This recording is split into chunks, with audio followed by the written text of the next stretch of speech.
Boa tarde a todos e todas. Espero realmente que estejam todos bem, todos se cuidando nesse momento atípico e que todos estejam cuidando principalmente da sua saúde mental. Tanto aqueles que precisam ficar em casa, quanto aqueles que precisam sair de suas casas. Pessoal, hoje nós vamos dar continuidade ao conteúdo que nós começamos a ver na semana passada, falando a respeito de estratégias para ensinar crianças novas habilidades. Nós diferenciamos iniciação esportiva de especialização precoce, vimos que elas se diferem tanto no objetivo, quanto nos métodos, quanto nos meios, quanto na reflexão sobre aquilo que a gente vai estar ministrando e ensinando ali às crianças. Nesse sentido, pensando aí numa iniciação esportiva eficaz, interessante, que respeite as fases de desenvolvimento da criança, que leve em consideração a maturação desse indivíduo, que de alguma forma vai contribuir para o desenvolvimento desse ser, nós vamos pensar aqui em algumas fases que vão possibilitar o desenvolvimento desse indivíduo. Essas fases foram desenvolvidas por alguns órgãos, algumas autoridades na nossa área, que tem como objetivo criar estratégias, métodos, primeiro de disseminação do esporte infantil no Brasil, né, principalmente, e tentar inserir esses indivíduos de forma mais consciente possível. Para isso, eles, na expectativa de munir os profissionais de educação física, os profissionais que trabalham com o esporte, de informações, desenvolveram aí 3 fases principais que o aprendente, no caso a criança, o pré-adolescente, vai atravessar no seu processo de aprendizagem.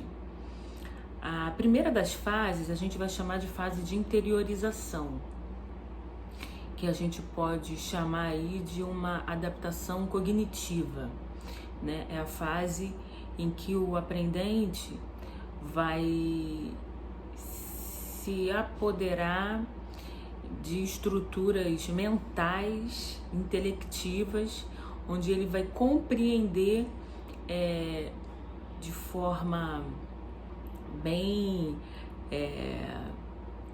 reflexiva a respeito da tarefa nova que lhe está sendo proposta ali naquele momento. Então, a gente geralmente parte do princípio, né, um erro muito comum que nós cometemos, nós profissionais de educação física, primeiro por alguma tarefa, algum gesto motor já ser muito comum, nós já estarmos extremamente familiarizados com uma determinada tarefa, a gente acaba caindo na armadilha de partir do princípio que o aluno já sabe. E aquela muitas vezes é uma experiência nova para ele. Então a gente precisa ter muito cuidado nessa primeira fase, né? Fase de interiorização, que é a fase em que você vai, de uma forma muito cautelosa, de forma o mais clara possível, mostrar para esse indivíduo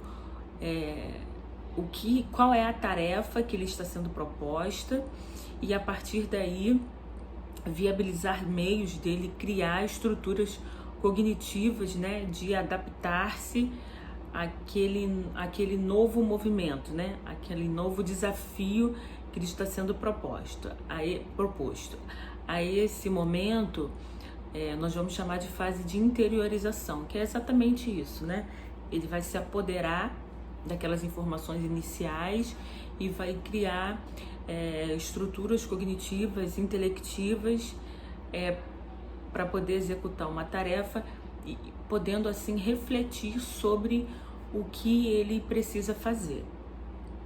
A segunda fase de aprendizagem nós vamos chamar de exatamente essa, né? Fase de aprendizagem, ou seja, é o momento em que o indivíduo vai experimentar, né? Ele vai experienciar, ele vai viver a experiência de executar aquela tarefa que ele refletiu sobre, né? Nesse momento é interessante que haja sim um acompanhamento mais individualizado. O profissional de educação física vai estar ali corrigindo, fazendo com que esse indivíduo consiga experimentar novas formas de executar uma tarefa. Nessa fase, uma característica comum também dessa fase é que a criança, o adolescente, ele já consegue criar estruturas cognitivas a ponto de experimentar novas formas de executar uma determinada tarefa. Isso é extremamente positivo, porque você conta aí com a criatividade, você também consegue identificar o acervo motor que esse indivíduo já traz, e a partir daí ele vai estar pronto para caminhar para a última fase, que a gente vai chamar de fase de exploração, né? Exploração das habilidades aprendidas. Então, o momento em que ele pode aplicar esse conhecimento numa situação coletiva ou numa situação real, pensando aí se for um jogo. No caso, esse movimento, nesse momento, ele já está automatizado, ele já é capaz de executar essa tarefa de uma forma bem eficaz, e ele já consegue fazer uma relação entre o aumento da performance dele no desempenho daquela tarefa ou na aprendizagem daquela modalidade.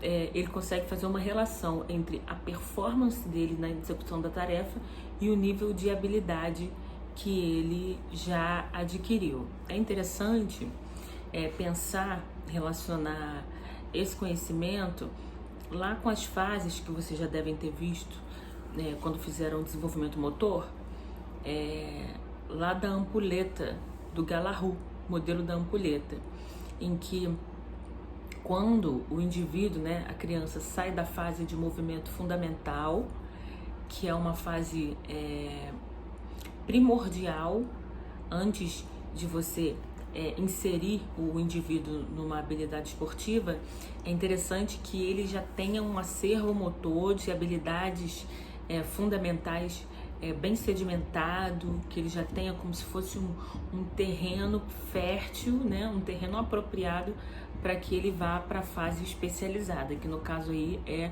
o ponto mais alto lá da ampulheta do Galahu. Quem quiser se aprofundar mais nessa temática, eu posso estar enviando também algum material que vá falar sobre esse modelo de desenvolvimento motor, ok? Que ele se aproxima muito dessa temática, porque existe um conceito em desenvolvimento motor e aprendizagem que tem tudo a ver com esse momento aqui de fase de aprendizagem da criança, que a gente chama de barreira de proficiência.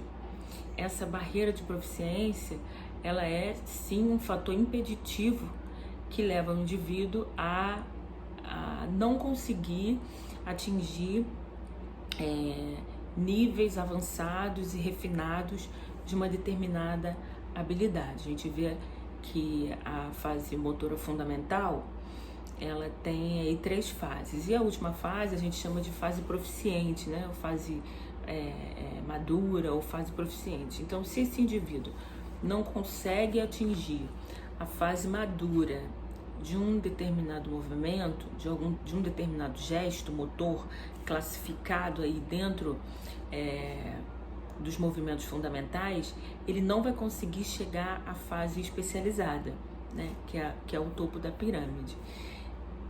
Por N motivos, por N razões. A essa impossibilidade dele de transitar, né, de sair da fase fundamental e ir para a fase motora especializada, a gente vai chamar aí de barreira de proficiência, que pode ser desencadeada por uma série de fatores, e um deles é a falta de estímulo, né? Falta de estímulo motor. Esse indivíduo não recebeu a quantidade de estímulos necessários a ele não foi, ele não ganhou todo o acervo que ele deveria ter recebido para que ele conseguisse chegar à fase proficiente. Então, para chegar até essa última fase aqui, que nós chamamos de fase de experimentação, né, de exploração, ele precisa sim ter uma fase motora fundamental bem sedimentada, e aí a gente pode comparar essa fase de exploração, né, de exploração das habilidades, com a fase motora especializada. A partir daí, Barbante, pensando nessas fases, também, Barbante é um autor que se dedica bastante a compreender esse processo de desenvolvimento, maturação do indivíduo e a relação desse processo com a aprendizagem. Ele chegou à conclusão de que existem algumas fases sensíveis. O que Barbante vai chamar aí de fases sensíveis? Fases sensíveis são momentos da trajetória do indivíduo em que ele vai estar mais propício ou mais sensível, como o próprio nome já diz, mais propenso à aprendizagem e ao desenvolvimento de tanto de características físicas como de potenciais, né? Potenciais que a gente pode chamar aí de aptidão física. Então, existem alguns momentos, algumas idades, né? Idades aí do indivíduo em que ele vai chamar de fases sensíveis, ou seja, o treinamento mais eficaz, direcionado numa determinada fase, vai surtir mais efeito num dado momento. E aí ele é muito claro quando ele diz que não significa que você não vai desenvolver aquela aptidão ou aquela sua finalidade num outro momento, só porque não está na fase sensível. Não, você continua trabalhando, mas existem alguns picos de rendimento que o Barbante chamou aí de fase sensível. A gente sabe que não é linear, o desenvolvimento dos indivíduos, ele não é linear, por isso também, isso de alguma forma justifica também essa fase sensível. O que significa? Que ele, em alguns momentos, está mais propenso a desenvolver um certo tipo de aptidão, em outro momento ele está menos, porque isso tem relação com fatores hormonais, fatores maturacionais que a gente já viu aí no decorrer da nossa trajetória. Então, ele vai chamar essas fases de fases sensíveis. E aí, como eu estava dizendo, ela não é uma fase, não é um período linear. O processo de aprendizagem, ele não é linear. Ele tem aí as suas variações. E aí as idades que ele pontua lá nos seus escritos, ele deixa muito claro que essas idades são apenas referenciais, são referências, né? São estudos longitudinais que foram feitos com uma gama aí de adolescentes, crianças, adolescentes e jovens, e aí chegou-se a essas conclusões. Mas óbvio que a gente vai respeitar o princípio da individualidade biológica, que a gente não pode abrir mão. a gente respeita os momentos, né, processos cognitivos, processos afetivos que o indivíduo possa vir a sofrer no seu processo de aprendizagem. Então, ele vai colocar lá nesse material que eu estou enviando para vocês, as fases que ele vai chamar de fase sensível para determinados tipos de aptidão física e onde que ele percebeu que obtém mais resultados, ok? Qualquer dúvida vocês podem estar me procurando, mandando mensagens e a gente vai trocando, tá bom? Uma boa tarde a todos e se cuidem.